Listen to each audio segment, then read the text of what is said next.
굉장히 힘이 다죠. 무덥고 그런 날입니다. 본격적으로 여름이 시작되는 것 같고, 또 한 가지 드디어 학생들이 있는 가정은 아시겠지만 여름 방학이 시작됐습니다. 참 이런 얘기를 해요.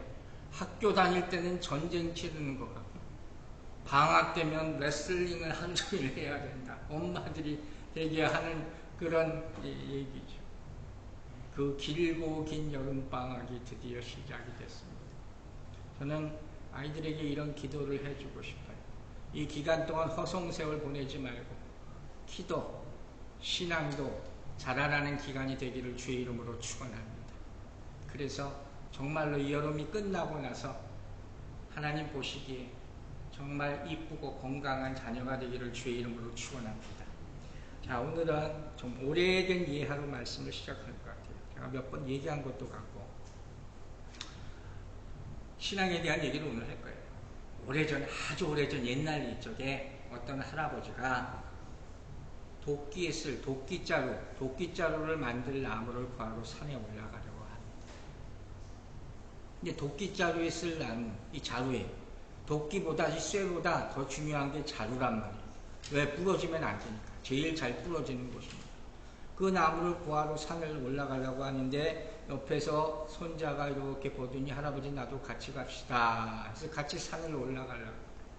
근데 할아버지가 계속 산 깊숙한 산까지 꼭대기까지 계속 손을 잡고 올라가니까 얘가 얼마나 힘들겠어요. 그러니까 할아버지한테 불평을 합니다. 할아버지, 여기도 지금 보이는 게 다 나무인데 대충 아무 나무나 잘라가지고 가면 되는 거 아닙니까? 할아버지가 뭐라 그랬다는 거예요.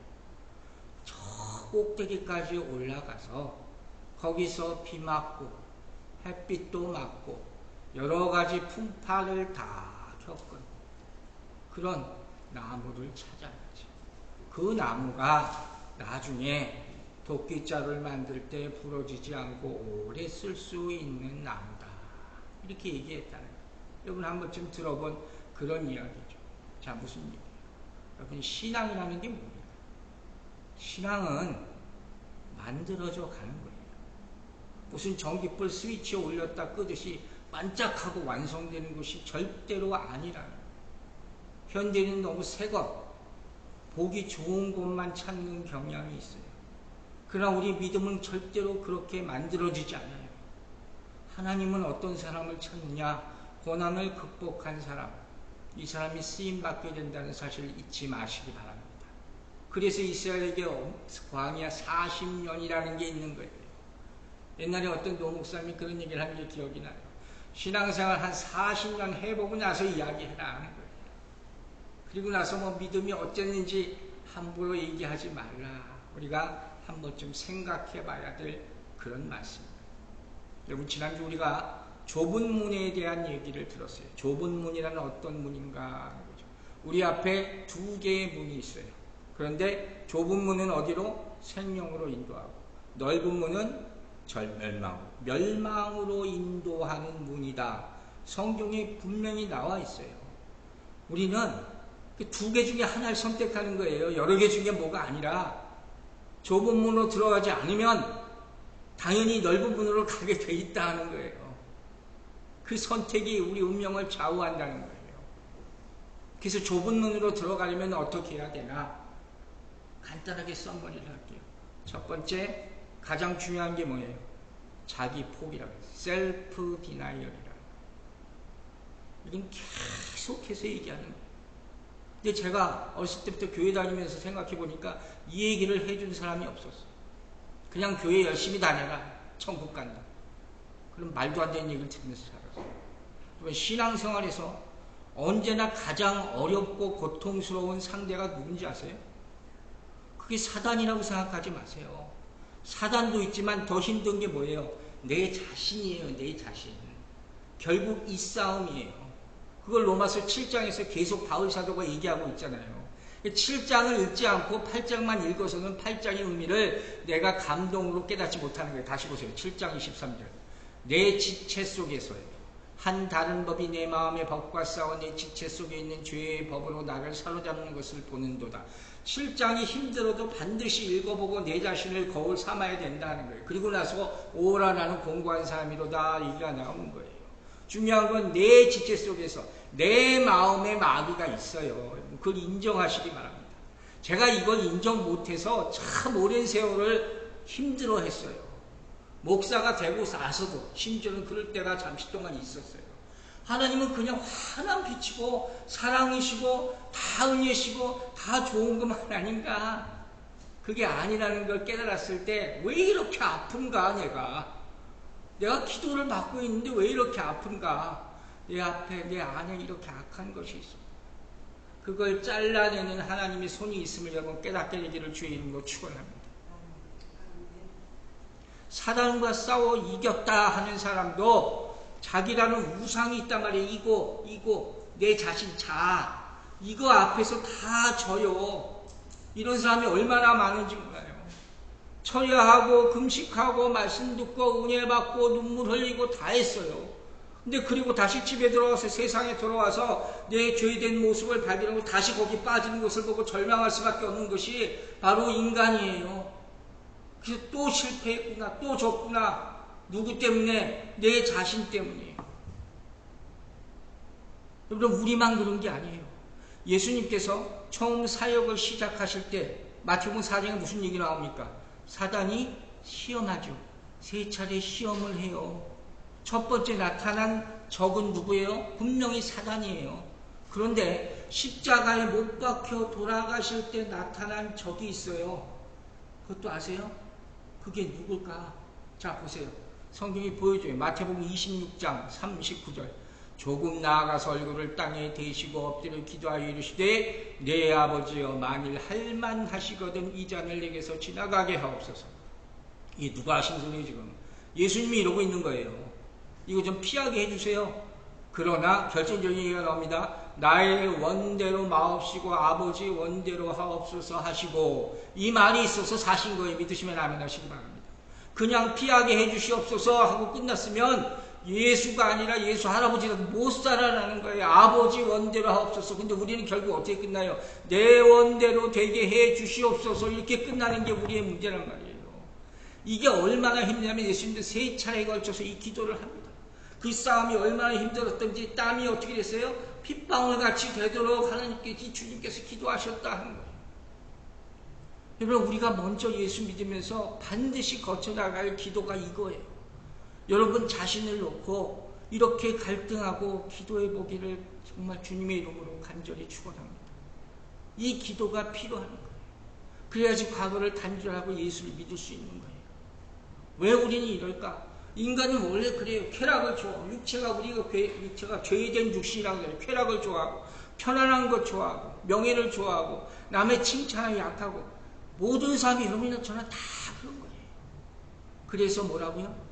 예수님께서 제자를 부르실 때 가장 먼저 하신 말씀이 뭐라고요? 마태복음 19장 24절 16장 24절 다시 보세요. 이 예수께서 제자를 이르시되 누구든지 나를 따라오거든 어떻게 해요? 자기를 부인하고 자기 십자가를 지고 나를 따를 것이다. 이게 제일 먼저 가르쳐야 되는 거였어요. 자기를 부인하고 나를 인정하면 여러분 예수 못 믿는다고 제가 수도 없이 얘기합니다. 왜 계속 얘기하느냐? 아직도 자기 부인을 못하고 있는 면이 너무 많기 때문에. 자기 포기. 이것으로부터 시작하는 거예요. 자기 포기라는 건 뭐예요? 쉽게 말해서 내가 가장 좋아하는 것, 내가 가장 사랑하는 것을 주님 앞에서 버릴 수 있느냐 하는 거예요. 버리시게 되길 주의 이름으로 축원합니다. 이걸 버리라고 계속 얘기하는 거예요. 여러분 어떻게 버릴 수 있을까요? 이거 못 버립니다. 정말 죽었다 깨어나도 못 버립니다. 죽을 때까지 주머니 뭐 하나는 갖고 가려고 합니다. 그러나 이 말씀을 깨달은 사람은 그 순간 버릴 수 있어요. 자, 어떤 말씀이냐? 디모데전서 6장 9절 7절 우리가 세상에 아무것도 가지고 온 것이 없으니 또한 아무것도 가지고 가지 못하리니 믿습니까? 못 가져가요. 그죠? 욥도 그러잖아요. 내가 적신에서 나왔으니 적신으로 나갑니다. 빈몸으로 왔어. 이거 정말 여러분 잘 생각하셔야 돼요. 제가 죄송한데 우리 장로님 건 1년 동안 병원에 계셨잖아요. 그때 보고 장로님 기억이 잘 안 나신다는 부분이 있지만 저는 장로님 덕분에 배운 게 너무 많거든요. 그래서 감사한데 그게 뭐냐, 1년 내내 환자복만 입을 수밖에 없다. 인정하세요. 다른 걸 입을 수도 없고 가질 수도 없어요. 근데 이게 우리 인생의 진짜 모습이에요. 거기서 우리 깨달음을 얻는 거예요. 왜 장례식장에서 복음 설교를 하는지 아세요? 그때가 아니면 평생 자아가 그냥 이만해가지고 살기 때문에, 아 나도 저렇게 되는구나, 그걸 순간에 깨달을 때가 그 장례식장이기 때문에. 여러분, 이 말씀을 깨닫고 자기 부인을 하며 살아가게 되기를 주의 이름으로 축원합니다. 두 번째 중요한 건 뭐예요? 바로 구원의 문이 닫히기 전에 들어오라는 말씀을 계속해서 하고 있어요. 자, 정말 여러분은 마지막 때가 다가오고 있다는 것을 믿으세요. 정말 믿으시기 바랍니다. 내가 무슨 겁주려고 하는 것도 아니고 정말 다가오고 있어요. 그러면 어떻게 하겠어요? 이 문이 닫히기 전에 들어가라고 성경은 계속해서 얘기합니다.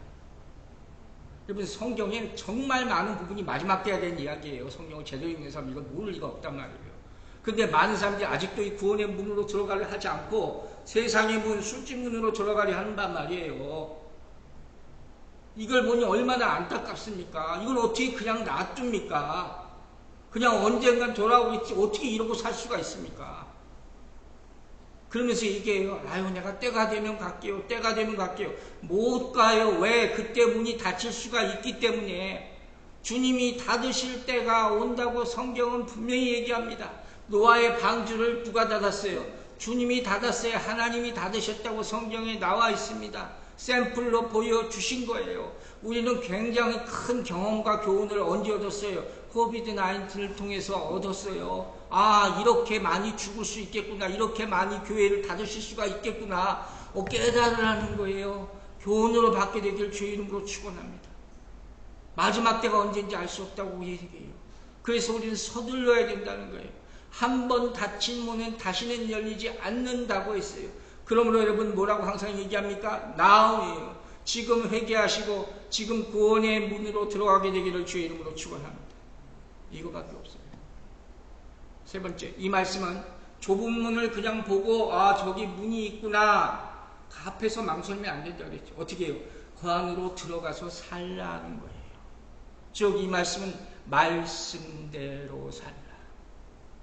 이것도 어려운 거죠. 그러나 야고보 사도는 분명히 얘기해요. 행함이 없는 믿음은 죽은 믿음이다. 구원 못 받는다. 산상수훈 얼마나 아름다운 말씀이에요. 가장 지키기 어려운 말씀이 산상수훈이에요. 마음이 가난 자에게 복이 있다. 무슨 소리인지도 모르고 살죠. 여러분, 신앙생활 하면서 중요한 게 뭔지 아세요? 내가 얼마나 많은 일을 했느냐가 중요한 게 아니에요. 어떤 일을 했느냐 하는 거예요. 주님이 명하신 일을 했느냐 이걸 보시는 거예요. 교회를 얼마나 오래 다녔느냐 아무 소용없어요. 얼마나 변했느냐가 중요하다는 사실을 믿으시기 바랍니다. 얼마나 변한 모습으로 주님 앞에 설 것인가. 이런 의미에서 보면 좁은 문은 인간의 결단이나 노력으로는 들어갈 수 없어요. 나는 이거 못합니다. 그래서 뭐가 필요해요? 반드시 성령의 역사가 필요하다는 거예요. 성령께 구하시기 바랍니다. 그때 그 좁은 문으로 들어갈 결단을 하게 될 줄로 믿습니다. 성령의 역사가 있어야 된다는 거예요. 자, 이제 오늘 길의 말씀을 시작합니다. 길에 대한 말씀. 마태복음 7장 13, 14절 말씀 다시 한번 보겠습니다. 좁은 문으로 들어가라. 멸망으로 인도하는 문은 크고 그 길이 넓어 그리로 들어가는 자가 많고 생명으로 인도하는 문은 좁고 길이 협착하여 찾는 자가 적으니라. 오늘 이 말씀, 길에 대한 말씀을 준비하면서 가장 먼저 한 게 뭐냐면 기도하면서 찬양을 듣는 거예요. 길에 대한 찬양을 정말 많이 들었어요. 여러분하고 올려드린 거 같이 예배 앞서 찬양한 거 다 그런 찬양이에요. 그러면서 많은 영감을 얻었습니다. 찬양이 위대한 능력이라고 할 수 있어요. 나의 가는 길 주님 인도하시네. 믿습니까? 여러분 믿으시기 바랍니다. 주가 보이신 생명의 길, 여러분 주가 우리에게 생명의 길을 보여주셨으면 믿으시기 바랍니다. 예수의 길 얼마나 귀한 찬양입니까? 근데 중요한 건 우리가 그 찬양을 아무리 많이 불러도 찬양 가사와 같은 인생을 살지 않으면 안 된다는 거예요. 이게 우리 삶 가운데 놓여 있는 거예요. 우리가 그 찬양으로 교회 안에서 아무리 예배 때 뜨거워져 있다 할지라도 세상에 나가서 그 길을 같이 걸어가야 된다는 거예요. 그래서 오늘은 먼저 예수님께서 걸으신, 말씀하신 그 길이 무엇인가, 이걸 보고 다음 주에 그 좁은 길이 무엇인가 그 내용을 보려고 합니다. 자, 요한복음 14장 말씀이에요. 14장 6절 봅니다. 예수께서 이르시되 내가 곧 길이요 진리요 생명이니 나로 말미암지 않고는 아버지께로 올 자가 없느니라. 아멘. 길에 대한 대표적인 말씀이죠. 이 말씀도 질문으로 시작해요. 그러니까 이 예화, 이 비유 이런 것들을 보면 다 제자들의 질문, 다른 사람들의 질문으로 시작한 게 많아요. 이렇게 성경을 보면서 우리가 계속 질문해야 된다는 거예요. 자, 요한복음 14장 5절 보세요. 도마가 이르되 주여 주께서 어디로 가시는지 우리가 알지 못하거늘 그 길을 어찌 알겠사옵니까? 의심 많은 도마가 예수님을 앞에 두고 내가 도대체 어떤 길을 가야 됩니까? 주님이 어떤 길을 간다는 겁니까? 물어보고 있는 거예요. 여러분 아십니까? 여러분 주님이 어떤 길을 가는지 아십니까? 그럼 우리가 신앙생활에서 가장 중요한 것은 아는 것이요. 더 중요한 것은 믿는 것이요. 더 중요한 것은 뭐예요? 믿음대로 행하는 것임을 잊지 마시기 바랍니다. 이 세 가지가 다 따라가야 되는 거예요. 그런데 이 요한복음 14장 1절부터 우리가 읽었잖아요. 본문을 아까 처음에. 이 사람들이 이미 답을 주셨어요. 근데 못 알아들어서 도마가 또 물어보는 거예요. 자, 요한복음 14장 1절부터 다시 봅니다. 너희는 마음에 근심하지 말라. 하나님을 믿으니 또 나를 믿으라. 자, 이렇게 근심에 대한 얘기가 나옵니다. 여러분, 근심이 생기는 이유를 한번 생각해 보시고, 왜 이렇게 나는 근심하나 생각해 보세요. 왜 우리는 항상 근심하고 고민하고 그 문제를 자기가 분석을 해서 이러니 저러니 따지려 합니까? 예를 들면 또 목사님들이 하시는 말이 있어요. 교회에 무슨 일이 생기면 세 가지 해야 될 일, 하지 말아야 될 일이 있다. 첫 번째, 회의하려고 하지 말라. 두 번째, 남 탓하지 말라. 세 번째, 세상 사람과 의논하지 말라. 셋 다 최악이죠. 자, 성경은 뭐라고 얘기합니까? 우리가 할 일은 믿음으로 기도하는 것밖에 없어요. 근심의 반대는 믿음이에요. 안 근심이 아니라. 여러분, 믿음으로 근심을 이기게 되기를 주의 이름으로 축원합니다. 우리들이 인간이 가지고 있는 두려움의 실체가 크게 두 가지가 있어요. 하나는 장래에 대해서 불확실하다는 거예요. 모든 사람이 가지고 있어요. 또 하나는 현재 내가 믿을 바가 없으니까 불안해하는 거예요. 그런 세월들을 우리는 지금 살고 있어요. 코비드-19 경험해. 자, 지금도 못 믿고 장래도 못 믿으니 얼마나 근심 걱정이 많겠습니까? 이게 우리 인생이란 말이에요. 여러분은 그런가 돌아보란 말이에요. 우리 아들이 이제 10월달이 되면 18이 돼요. 어른이에요. 내가 맨날 얘기합니다. 너는 이제 어른이야. 근데 18이 된다고 생각하니까 근심이 또 확 들어오는 거예요. 내가 장래를 어떻게 살아야 되나. 올해 이제 11월 달이 되면 이제 대학 어플라이를 할 때가 벌써 와. 장래의 불안함에 대해서 얘가 자주 저한테 와서 토론을 하고, 또 요새 또 부쩍 많이 물어보는 것이 기도 응답에 관한 거예요. 이렇게 기도 응답이 안 이루어지나. 세상에 기도 응답이 그렇게 쉽게 많이 이루어지면 얼마나 좋겠습니까? 맨날 응답받아 싸는 사람 보면 내가 부러워 죽겠어. 여러분, 성경을 보세요. 아브라함, 다니엘도 평생 몇 번밖에 하나님이 안 나타나요. 그거 쉽게 믿지 마세요. 제가 이런 얘기를 해줬어요. 너 이제 18 어른이야. 그런데 신앙은 아직 온전하지 못해. 그죠? 아직 성숙하지 못해요. 우린 평생 그럴 수도 있단 말이에요. 그 대신 잘 들어라. 그 대신 어떻게 해요? 아빠가 기도해 준다. 너는 아빠가 평생 기도해서 자란 아이야. 너는 아빠의 기도 안에 있다. 주님의 기도 안에 있다. 믿으시면 아멘 하시기 바랍니다. 우리가 잘 아는 오늘 제가 함께 읽었던 시편 23편 여러분 좋아하시죠? 여호와는 나의 목자시니. 여호와가 여러분의 목자 되십니까? 자, 3절에서 이렇게 23장 3절. 내 영혼을 소생시키시고 자기 이름을 위하여, 자기 이름을 위하여, 나를 위하여가 아니라 의의 길로 인도하심을 믿으시기 바랍니다. 그분이 목자 되심을 내가 믿고 의지한다면 당신의 영광을 위해서 우리를 의로운 길로 인도해 주신다 하는 거예요. 할렐루야. 나를 믿는 게 아니에요. 아시겠어요? 그분의 의를 믿는 거예요. 이게 바로 생명의 길로 가는 거예요. 여러분, 저는 왜 근심이 없겠습니까? 목회라는 게 근심이 없이 할 수가 없는 거죠. 그런데 제가 재밌는 비유를 하나 할게요. 제가 근심을 가지고 기도할 때 제 침대 이렇게 바짝 엎드려서 기도할 때가 많거든요. 자기 전에도 그렇고. 그런데 참 재밌는 게 있어요. 재밌다고 표현할지 모르겠지만 제가 근심을 가지고 기도하려 딱 치면 그 순간 내가 기도가 나오기 전에 주님께서 저에게 딱 물어보시는 말씀이 있어요. 거의 항상 똑같아요. 그게 뭔지 아세요? 너는 나를 믿느냐? 왜 그런지 모르겠어요. 내가 근심을 토로하기 전에 너는 나를 믿느냐 물어보세요. 그럼 저는 어떻게 해요? 아멘 할 수밖에 없어요. 그럼 그 기도가 끝나고 자는 거예요. 이제까지 평생 그렇게 살아왔어요. 여러분, 제가 중요한 얘기를 하나 할게요. 여러분이 근심이 많아서 기도가 자꾸 길어져요? 그건 기도하는 게 아니라 마음이 복잡해지는 거예요. 잘 분별하세요. 근심이 많아서 기도가 길어지면 절대 응답받을 수 없어요. 그 대신 뭘 하라고요? 말씀을 보세요.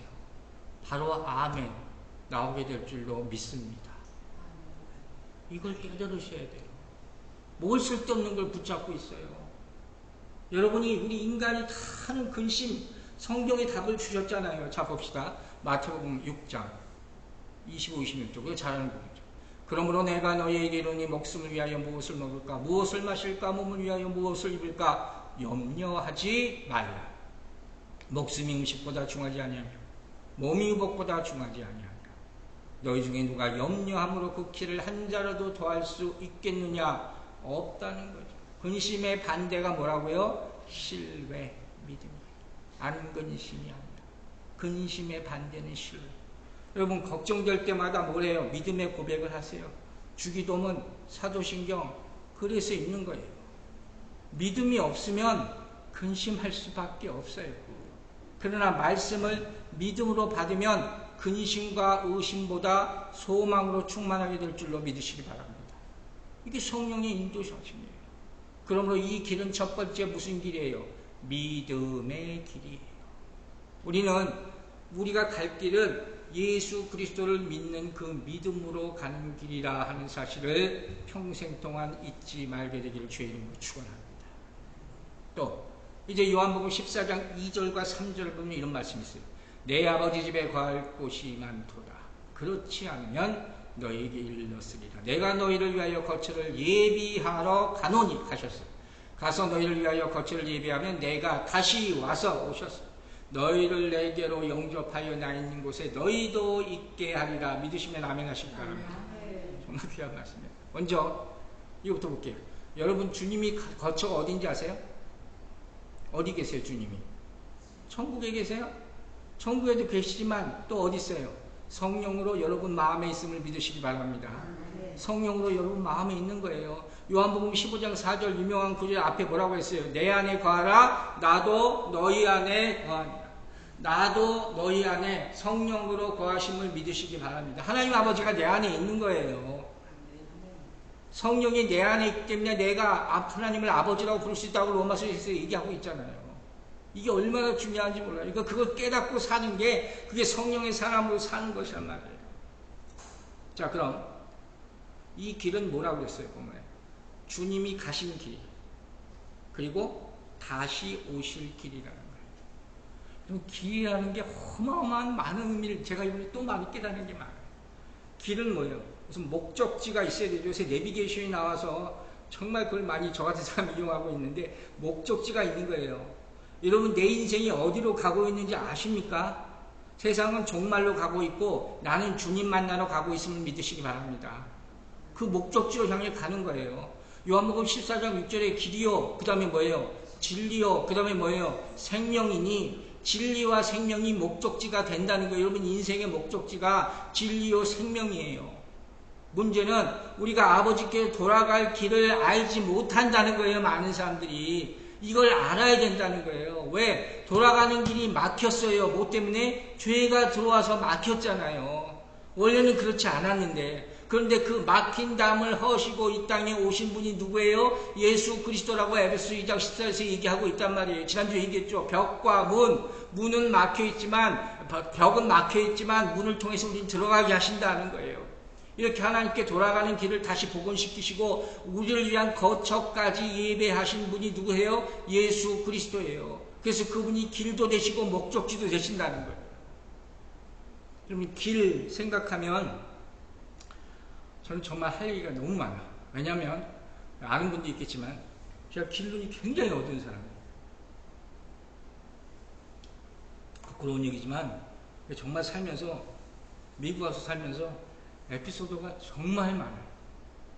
정말 재밌는 에피소드 많은데 이번 설교 주면서 다시 한번 하나님께서 참 많은 시험을 주셨구나 하는 걸 깨닫게 됐어요. 길이 어두운 사람은요, 저 같은 사람은 가는 길 찾기도 어렵지만 돌아오는 길 찾는 거 정말 어려워요. 이게 정말 옛날에는 그 내비게이션 없을 때 그때 저는 맵을 이렇게 그려요. 누가 이렇게 그려줬어요. 그 사람들이 그려줬어요. 나도 찾아봐. 그러면 돌아올 때는 누구 픽업하고 돌아오면 어떻게 되냐? 이걸 거꾸로 이렇게 뒤집어요. 근데 그걸 보면서 눈이 빠지게 그걸 보면서 돌아오곤 했어요. 근데 문제가 한 가지 있어요. 길은 어두운 사람의 문제가 뭔지 아세요? 길이 딱 막혀버리면 공사 중 디투어 붙여놓죠. 이러면 저 같은 사람 정말 난감합니다. 요새 내비게이션이 있어서 그 돌아가서 찾지만 옛날에는 정말 난감했어요. 여러분 어디 가는데 길이 끊어졌다고 운전하고 가는데 어떻게 갈 거예요? 자, 제가 어떻게 웃기기도 하지만 좀 기가 막힌 제 경험을 하나 소개할게요. 제가 캘리포니아에 있을 때 캘리포니아 도로는 이렇게 남북이 5번이에요. 여기는 95잖아요. 이건 5란 말이에요. 점점 올라가는 거예요. 동서로 91이라는 프레이가 있어요. 91번 프레이가 있어요. 제가 사는 곳에서 교회까지 프레이, 91 프레이를 타고 1시간을 이렇게 차를 타고 가야 돼요. 근데 어느 주일날 일을 마치고 이제 껌껌해졌어요. 집에 돌아오려 하는데 항상 그 프레이만 타고 왔으니까. 근데 갑자기 도로를 다 막아보고 있는 거예요. 어떻게 됐을 것 같아요? 그 프레이를 막아버렸어요. 그때 내비게이션이 없었다니까. 나는 갈 길을 찾을 수가 없는 거예요. 이런 황당한 일이 여기 있어요. 그래서 그 깜깜해져 가는데 결국 길을 옆에 세워놓고 기도하기 시작했어요. 하나님, 나 집에 못 갑니다. 너무 웃기는 얘기죠. 나 큰 사람이 하나님, 나 기도 집에 못 가게 됐습니다. 이거 어떻게 합니까? 얼마나 무서웠던지 알아요? 그러다가 이제 아버지도 가야 되니까 거기서 잘 수는 없으니까 앞차가 하나 이렇게 가는 걸 봤어요. 저 차를 따라가야 되겠다는 생각이 팍 든 거예요. 그래서 그 차를 따라갑니다. 그 차가 이제 엑시로 나가서 로컬 길로 가는 거예요. 저 사람이 어디로 간지 난 몰라요. 근데 나에게 방법이 그때 없었어요, 정말. 그 앞차만 보고 갔어요. 한참을 갑니다. 가다 보니까 그 차가 딱 서요. 그럼 나는 어떻게 했을 것 같아요? 나도 서야 돼요. 난 길을 모르니까. 그리고 또 차가 한참을 가요. 나도 또 따라가요. 여러분 상상을 해보세요. 이 황당한 상황을. 그리고 또 좀 있다 섰어요. 나도 또 서요. 갈 길을 모르니까. 그걸 몇 번 반복하더니 저 앞차가 더 이상 가지라는 거예요. 서서. 내가 정말 난감해서 이거 어떻게 해야 되나. 근데 앞사람이 문을 열고 나와요. 내가 얼마나 무서웠겠어요. 이 미국 사람이, 이 백인이 책에 일만한 사람이 딱 나오니 난 저 사람이 총 갖고 나오는 줄 알았어. 정말 그때 그랬어요. 야, 나 여기서 총 맞아 죽겠구나. 이 사람이 오더니 뚝뚝 뚫어줘요. 문을 두드려요. 창문을 내리라고 내렸더니 너 왜 나 쫓아오니? Why chase me? 그래서 내가 사실 길을 몰라서 너만 따라가고 있다. 그래서 엄청나게 웃는 거예요. 그러더니 나만 따라와라. 그래서 오직 한 집이 있는 데까지 그 사람 차를 타고 따라가겠어요. 정말 할렐루야죠. 여러분, 그때는요 정말 무슨 성경 구절이고 뭐고 아무것도 떠오르지 않아요. 그런데 잠언 16장 9절에 이 말씀이 있어요. 잠언 16장 9절 보세요. 사람이 마음으로 자기의 길을 계획할지라도 그의 걸음을 인도하시는 이는 누구예요? 여호와이십니다. 믿으시면 아멘 하시기 바랍니다. 이 경험을 제가 한 거예요. 여러분 신앙생활에서 가장 필요한 게 뭔지 아세요? 주님의 인도하심을 보는 거예요. 믿으시면 아멘 하세요. 주님의 인도하심을 보는 거. 예수를 통해서 구원의 길을 경험하시기 바랍니다. 진리를 통해서 자유를 누리시기 바랍니다. 그리고 생명의 떡을 먹게 되기를 주의 이름으로 축원합니다. 그분의 가신 길을 우리는 따라가는 거예요. 또 하나, 이 길은 다시 오실 길이라 성경이 얘기합니다. 주님이 다시 어떤 길을 통해서 오실까? 이거 궁금한 사람 물어봐요. 어떻게 합니까? 아는 방법이 하나밖에 없어요. 그분의 발자취를 따라가면 알 수 있어요. 성경을 읽으라고 합니다. 그러면 그분이 오실 길을 볼 수 있습니다. 사도행전은 뭐예요? 너희가 본대로 오시리라고 얘기하고 있죠. 초대교회 사람들의 모토가 마라나타 주여 어서 오시옵소서. 그분이 오실 줄을 알고 성령을 받은 사람들의 믿음의 고백이 마라나타인 줄로 믿습니다. 여러분, 주님이 여러분에게 오신 두 가지 방법이 있어요. 하나가 성령을 통해서 오십니다. 믿으십니까? 이미 오셨죠. 또 하나 마지막 때, 재림할 때 여러분에게 오실 거예요. 구하고 준비하고 기다리게 되기를 바랍니다. 집이 없는 사람은 돌아갈 수가 없어요. 돌아갈 데가 없으니까. 그러니까 항상 불안한 거예요. 그러나 주님은 분명히 갈 데가 있다. 우리를 위해서 거처를 예비하신다 말씀하셨습니다. 믿으십니까? 이 말씀을 믿는 사람에게 당연히 길이 보일 줄로 믿습니다. 집을 만드셨는데 왜 길은 안 보여주시겠냐. 그런데 문제가 하나 남았어요. 문제는 이 길이 세상 사람들에게는 잘 안 보여요. 여러분, 세상을 살면서 이 길만 명확하게 보이면 얼마나 좋겠어요. 딴짓 안 하잖아요. 안 보인단 말이에요. 그래서 어떻게 가라고요? 성경이 분명히 얘기해요. 그게 히브리서 11장 믿음장이에요. 자, 히브리서 11장 7절과 8절만 볼게요. 뭐라고 시작해요? 믿음으로. 믿음으로 노아는 아직 보이지 않는 일에 경고함을 받아 경외함으로 방주를 준비하여 그 집을 구원하였으니 아무도 못 믿는 일을 노아는 합니다. 어떻게? 믿음으로. 또 8절. 믿음으로 아브라함은 부르심을 받았을 때 순종하여 장래의 유업으로 받을 땅에 나아갈새 갈 바를 알지 못하고 나아갔으며 그냥 떠나라 했는데 가요. 어떻게? 믿음으로. 이게 그 길을 보는 유일한 방법이에요. 그리고 홍해를 문에 비유한다면 광야가 길이에요. 광야의 길이 어디 있어요? 하나님이 길을 만드신 거예요. 하나님이 인도하신 건 뭐예요? 구름기둥과 불기둥 이것만 보시라는 거예요. 그것만 따라가면 그건 무슨 소리예요? 세상 길을 보지 말고 하늘 길을 봐라. 믿으시면 아멘 하세요. 하늘 길을 봐라. 불기둥을 보면 천국 길이 나타나게 될 줄로 믿으시기 바랍니다. 그래서 그리스도인은 보이지 않는 길을 믿음으로 가는 사람, 이 사람이 그리스도인이에요. 또 한 가지 우리가 잊지 말아야 할 것, 이 길을 한꺼번에 확 보이는 게 아니에요. 어렸을 때 닦고 있으면 좋겠는데 어떻게, 그래서 어떻게 해요? 스텝 바이 스텝, 한 걸음 한 걸음 어떻게 가야 되는지 세 가지 팁만을 간단히 알려드릴게요. 첫 번째, 여러분이 망설일 때 아브라함이 이삭을 바친 것처럼 어떻게 하요? 이제까지 어떻게 왔는지 돌아보고 가세요. 첫 번째. 두 번째, 순간순간 맞습니까? 묻고 가세요. 여호수아는 이렇게 해서 이겼어요. 세 번째, 끝에 누가 주님이 계실 것을 믿고 바라보며 가세요.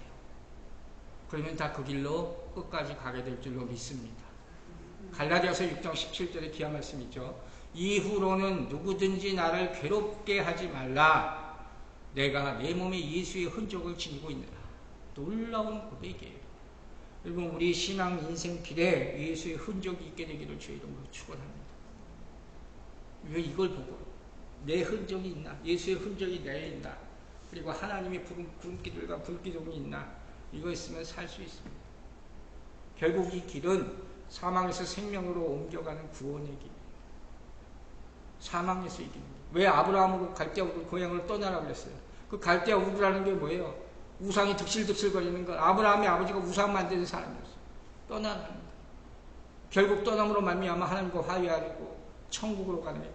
그렇게 그 여정을 보여주고 있는 것이 창세기란 말이에요. 여러분 성경을 구약 신약을 다 읽으면 깨닫는 것이 하나 있어요. 그게 뭐냐? 신약 성경의 모든 말씀은 구약 성경의 그 결과로 나타난다는 거예요. 연결이 된다는 거예요. 구약은 신약의 그림자라고 했어요. 예수 그리스도는 항상 하나님의 아버지의 말씀을 인용해서 말씀하셨어요. 자, 그러면 오늘 말씀, 이 요한복음 14장 6절의 말씀, 길이요 진리요 생명이라는 말씀은 어떤 말씀에서 유래됐을까요? 예수 그리스도가 길이요 진리요 생명이다. 그 처음 어디 시작됐을까요? 창세기예요. 굉장히 중요한 말이에요. 자, 우리가 알죠? 죄가 세상에 들어오기 전 아담과 하와는 어떻게 했어요? 하나님과 세 가지 특권을 누리고 있었어요. 그게 뭐냐? 첫 번째는 하나님과 교통하는 거예요. 길이 있었다는 거예요. 두 번째는 뭐예요? 진리 대신 하나님을 안다는 거예요. 세 번째는 영원한 생명을 누릴 수 있다는 거예요.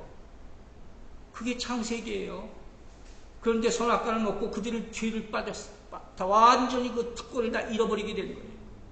그래서 이제 그것을 다시 되찾게 해주신 것이 바로 뭐예요? 요한복음 14장 6절 말씀이에요. 내가 길이요 진리요 생명이다. 사랑하는 여러분, 하나님께 이르는 길이 있음을 믿으시기 바랍니다. 이제 믿으면 무지와 오류가 아니라 진리가 있음을 믿으시기 바랍니다. 그래서 자유케 되는 거예요. 그리고 이제 죽음이 더 이상 죽음이 아니라 영생을 얻게 됨을 믿으시기 바랍니다. 이게 복음 중에 복음인 거예요. 이게 진짜 복음인 거예요. 자, 오늘 말씀 정리합니다. 주님은 어디로 가십니까? 도마의 물음이었어요. 이 답답한 도마. 어디로 가십니까? 우리는 압니다. 십자가로 가십니다. 여러분, 예수의 길은 십자가의 길, 순교자의 길입니다. 주님이 그 길을 걷지 않으셨으면 우리는 절대로 천국 길을 갈 수가 없는 것입니다. 중요한 말씀이 요한복음 13장 36절에 나와 있어요. 13장 36절. 시몬 베드로가 이르되 주여 어디로 가시나이까? 베드로도 물어봅니다. 예수께서 대답하시되 내가 가는 곳에 내가 지금은 따라올 수 없으나 후에는 따라오리라. 주여 어디로 가시나이까? 쿠어바디스 도미네라는 유명한 질문이 여기서 나온 거예요. 자, 영화 이렇게 나옵니다. 베드로가 예루살렘 함락 후 도망칩니다. 살아보려고. 열심히 도망가는데 어떤 일이 일어났어요? 예수님께서 십자가를 지시고 이 무너지는 예루살렘으로 다시 들어가는 것을 봅니다. 그 모습을 보고 베드로가 묻습니다. 쿠어바디스 도미네, 주여 어디로 가시나이까? 주님이 대답하십니다. 네가 지기 싫어하는 네가 버린 십자가를 내가 대신 지러 예루살렘에 간다. 그 말씀을 베드로가 듣고 크게 회개하고 다시 걸음을 돌이켜서 예루살렘으로 들어가서 십자가에 거꾸로 못 박혀서 순교했다. 기독교 전승은 전하고 있습니다. 마지막 이 길은 어떤 길이에요? 고난의 길, 순교의 길. 누가 이 길에 함께 하시겠습니까? 이 내용 우리가 다음 주에 볼 거예요.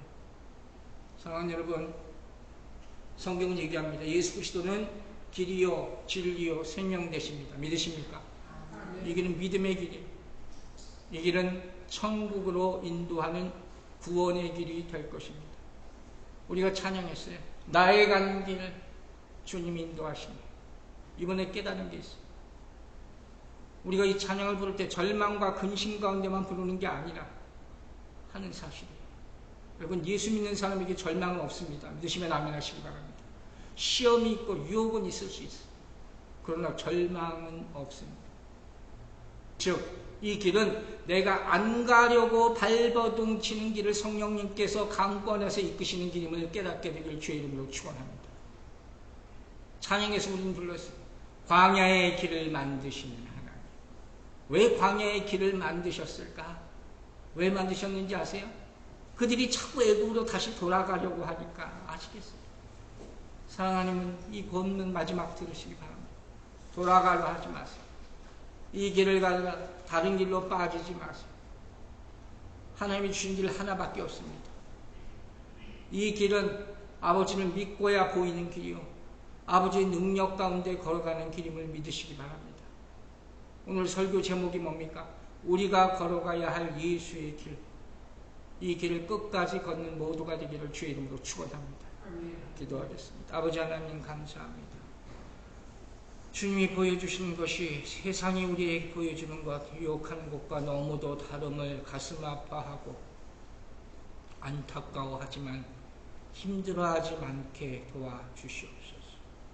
우리에게 맡긴 사명이 있고 우리가 걸어가야 할 길이 있습니다. 우리가 진정으로 그리스도인이라면 예루살렘으로 돌아가는 코바디스 도미네 주여 어디로 가시나이까 외쳤던 그 베드로처럼 돌이키게 하여 주시고 좁은 문 좁은 길로 들어가 진정한 하나님의 집에 들어가는 믿음의 사람 되게 하여 주시옵소서. 끝까지 믿음을 지키게 하여 주시고 누가 뭐라 할지라도 사단이 방해하고 유혹한다 할지라도 이 좁은 길로 걸어가 생명 영생을 얻게 축복하여 주시옵소서. 믿고 감사드리며 우리를 구원하신 우리 주 예수 그리스도 이름으로 기도했습니다. 아멘.